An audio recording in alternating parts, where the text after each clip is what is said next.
Hey everyone, it's Alan Brochstein. I'm here with your weekly cannabis market review. If you don't know me, I run 420 Investor, which helps lots of subscribers to better manage their investments in the space.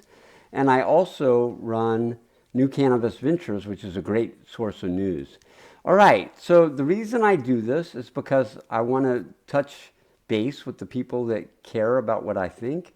And the people that really care what I think, if they're investors in the space or businessmen too, they will subscribe to 420 Investor to get my real-time news flow and my real thoughts and all that. So if you are thinking about needing some help, I am a good person at that. And I do a lot, and I'll talk about that more later.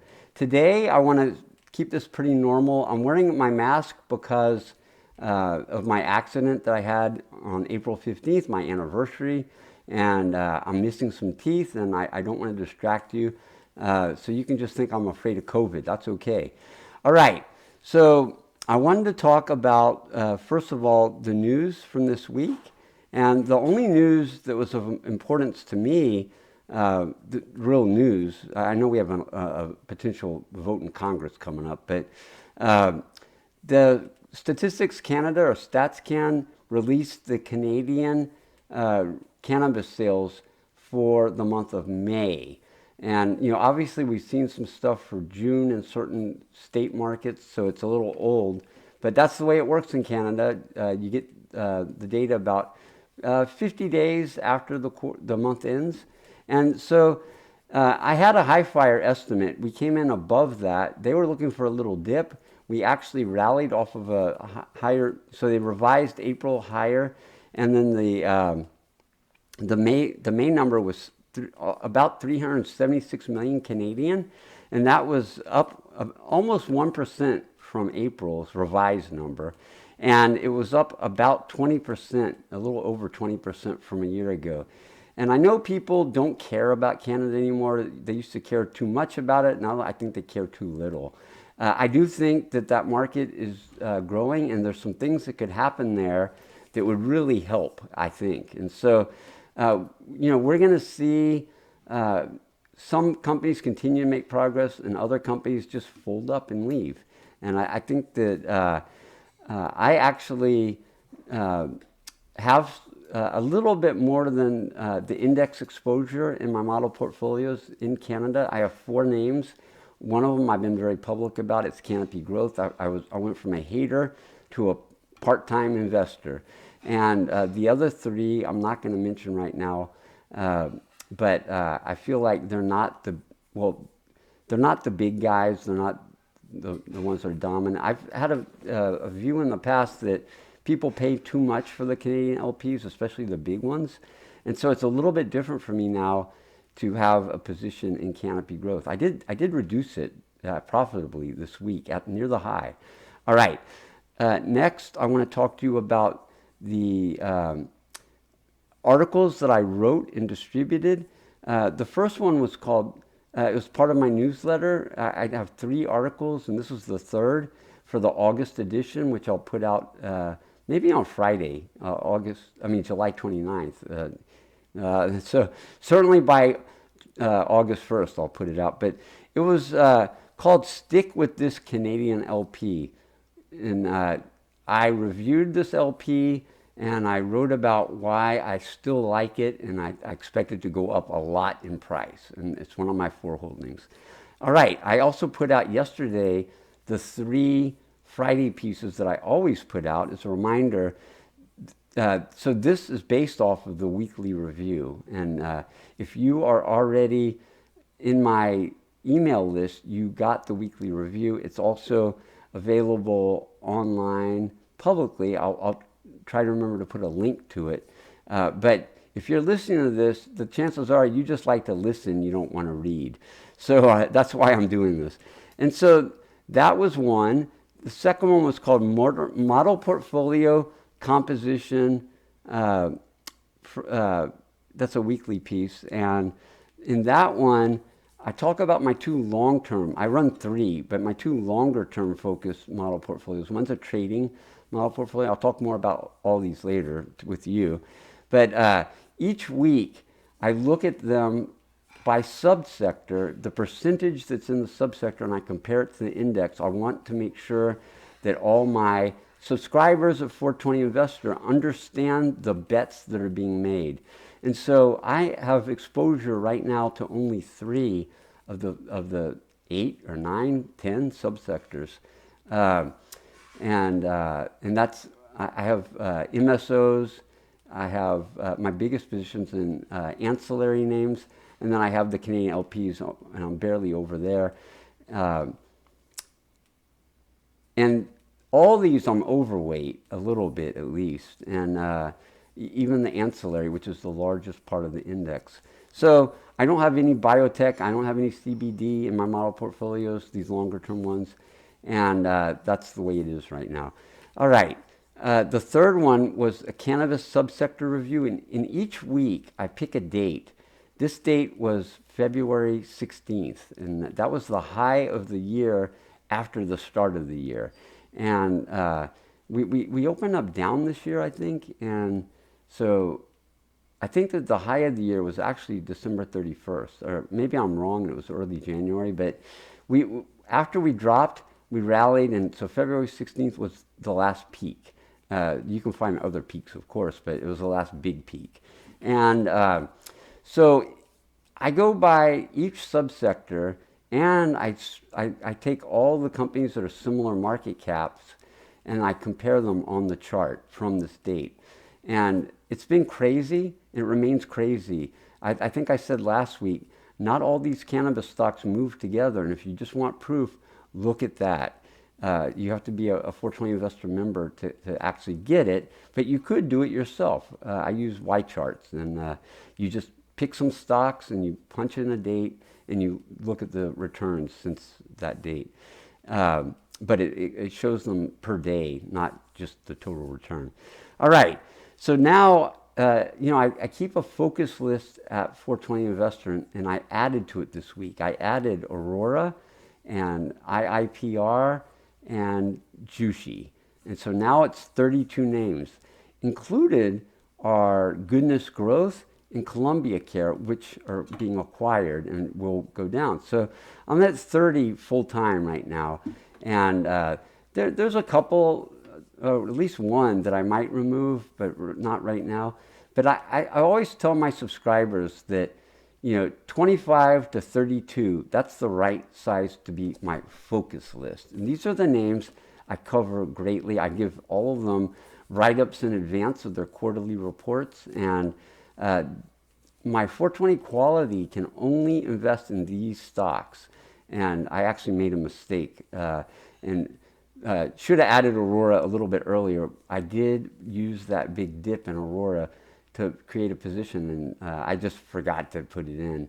It broke my own rule. So nobody said anything, and not a big deal. And so each week I share with my subscribers the important news in a one-liner. And so that's for the people that don't want to read all my texts or emails that come out during the week, and they just want to stay on top of the market, and they just want to invest in reading my weekly review. So Canopy Growth, they did close their acquisition of $263 million of their convertible notes as expected, and they used a VWAP, and the stock popped right after that. That's what my expectation was.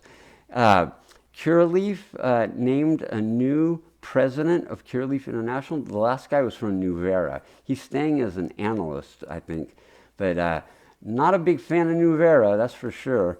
And I don't see this company as really doing a lot right now.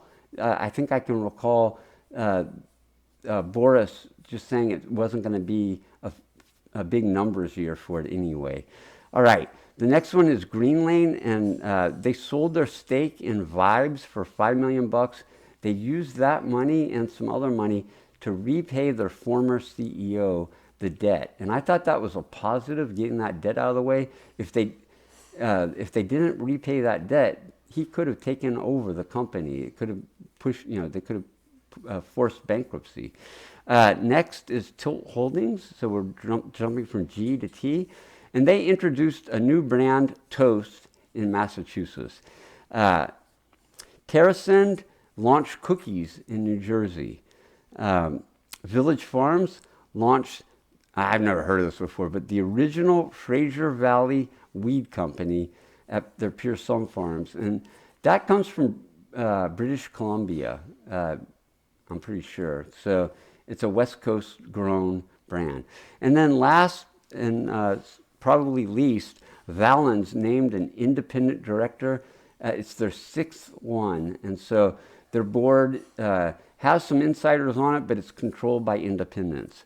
Okay, so the next thing I want to talk about is the overall market. I'm on the record as saying that I thought the market was going to do better, and it didn't do well from day one. I never said it's going to do better immediately, and I always said over the last half of the year. And so, yeah, I could have waited, and I would have looked better to wait until the end of June. The actual all-time low in the cannabis market, as measured by the Global Cannabis Stock Index, was on June 30th. So that would have been a good day to start talking about it. But I don't think I misled anybody. I think I've been right. The market is in a raging recovery, at least. Maybe it's a new bull market. I don't know yet. And we know that a lot of this was because of the news that the Senate is going to vote on cannabis. The CAOA, its chances of passing is about 0, maybe 2%. It's probably not going to pass. It would be nice if all the talking and studying would lead to something like they've talked about before, something like the ability of U.S. exchanges to list cannabis companies. That would be great, but I don't know. And the smarter question is what happens when they don't pass? And again, I don't know. I think that a lot of the reason for the rally has been short covering, actually. I don't think people actually think it's going to pass. And when it fails, it might go down. It's a buying opportunity, in my view, says the bull. Okay, so this week we had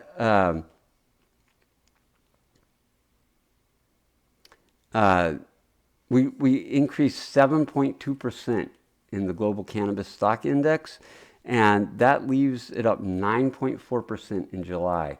Now, I know stocks are up. They're not up that much, not in July. So we are doing very well. Sure, it could just be a bear market rally. I don't know yet. But so far, so good. And I can also tell you that the ancillary names are lagging. So the global cannabis stock index is still down about 50% year to date. Precisely, the answer is 50.8. And I can tell you that the American Cannabis Operators Index is down a lot less.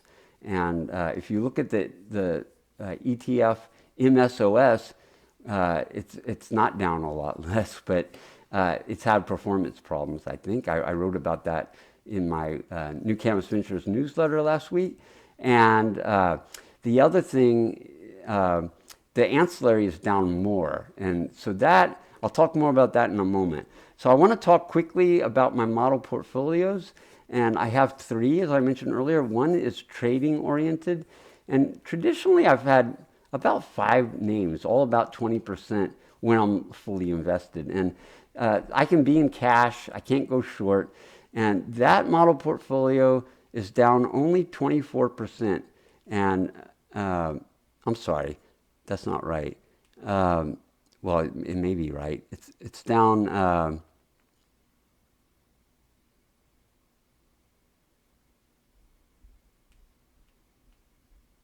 Oh, yeah, it is right. I'm sorry.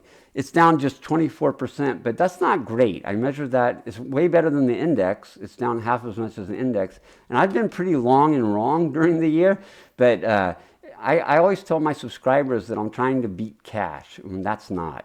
So I'm aware of that. But we've had a great month of July. It's right now, at the close yesterday, it's up 27.7% in July.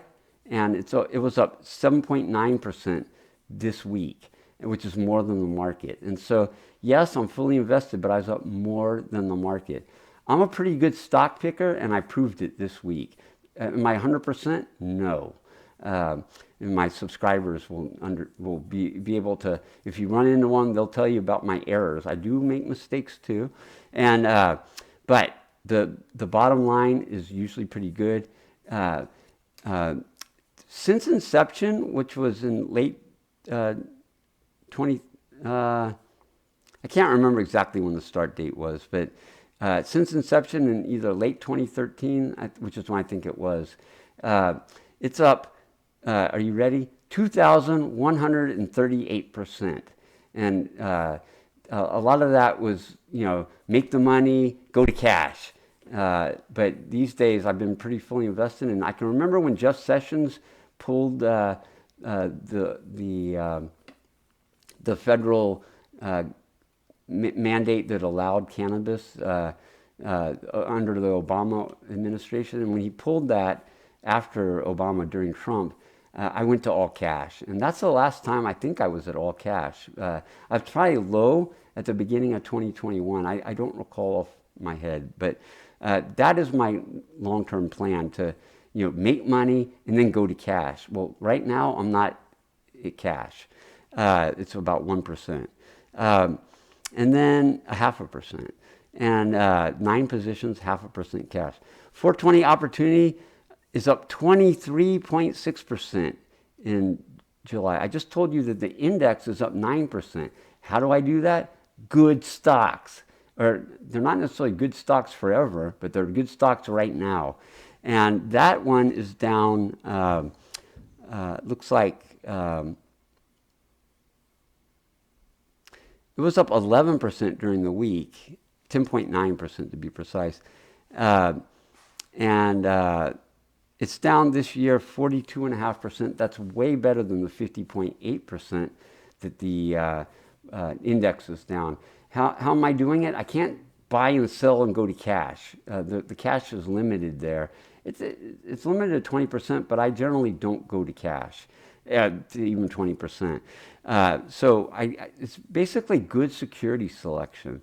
And then 420 quality is also long-term. It's a little bit different. It can only buy focusless names. And that's the main difference. And it also allows 30% cash.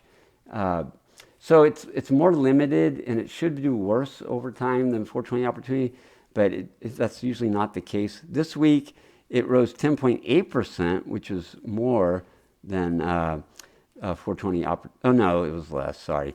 10.8%, it was more than flying high. And it's up 24.2% in July, which is also, that is better than 420 opportunity, and much better than the market. In year to date, where 420 opportunity is down 42.5%, this one is down, I should have this memorized, I don't, 42.0%. So it is doing a little bit better. At the beginning of the year, before I was almost killed riding my bicycle, 420 opportunity was doing a lot better. And unfortunately, during my removal from being able to work, 420 opportunity had some names that just got killed. Okay, now we're going to wrap up. It's a little bit longer today. But I'm going to wrap up and just tell you that Turning Point Brands reports its Q2 on Wednesday afternoon, and Tilray on Thursday afternoon, and that's their Q4. And that's it. So you have a good week. I wanted to conclude by just saying, 420 Investor is for people who want to stay on top of the cannabis sector, and maybe they'll benefit from the news flow that I give to help them manage their own positions. Maybe they'll benefit from the model portfolios. Maybe they'll like the Toking Tuesday chat that I do, where I'll answer all their questions on Tuesday nights. Not every Tuesday night right now, but in general. And I'm trying to think what else. We have a forum, and there's a lot of things that people can do to benefit from a membership. And my members are pretty sticky. As bad as this year is, I haven't lost that many. And So I'm pretty pleased with that, and I hope you'll consider joining if you would be interested. It's $5.99 a year, and it is fully refundable within 30 days if you just change your mind. Thank you. Have a good week.